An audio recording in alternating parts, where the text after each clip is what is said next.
Marami nagsasabi na underrated daw ang Suzuki motorcycles, especially sa mga scooters. So kasama natin ngayon ang Suzuki Access 125. Kita nyo naman yun, no? Especially doon sa mga babae na naghahanap po ng motorcycle scooter na affordable yung presyo and yet quality. Ito po ang Suzuki Access 125. So available po yan dito sa Premier Lucena for only 84,500 pesos. Magkakaroon na po kayo ng classic style na motorcycle. Kagandahan dito, lata to. Lata siya, then plastic naman to. Yung ilaw niya, LED lahat yan. Yung turn signals, naka-bulb type pa din. So pakita ko sa inyo yung mga other features ng motorcycle na to, itong Access na to.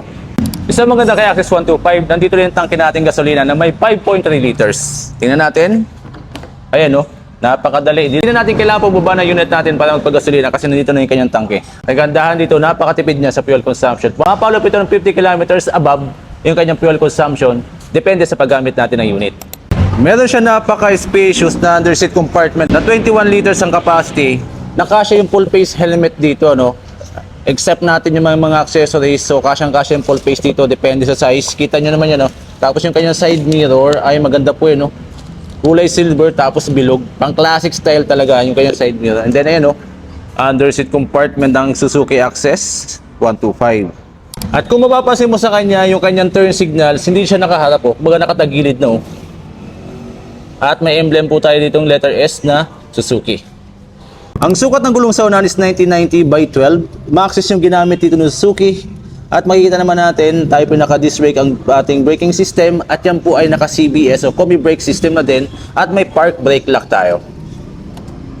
At sukat naman ng gulong sa likod is 9100 by 10 inches. At kita mo naman yun na malapad pero mababa lang yung kanyang gulong since 10 inches lang yan. At still naka-drum brake pa rin tayo sa ating braking system sa likod.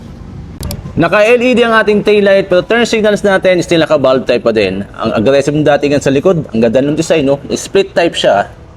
Pagdating sa kanyang makina, 4-stroke, 124cc, air-cooled, fuel-injected, 2 valves sa engine at kaya magbigay ng maximum power na 8.6 HP at 6,500 RPM and 10.2 Nm of torque at 6,500 RPM. May bigat na 106 kg, may seat height na 770 mm.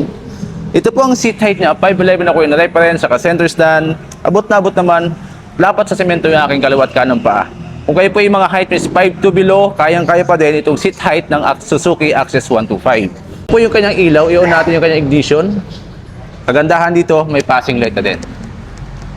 Kahit marami nasasabi na underrated ang Suzuki motorcycles, especially sa mga scooter, still reliable yan kasi Suzuki yan. Kagandahan dito kay Access 125, ang laki ng compartment niya, maganda yung fuel tank. At the same time, may side stand kill switch na rin yan.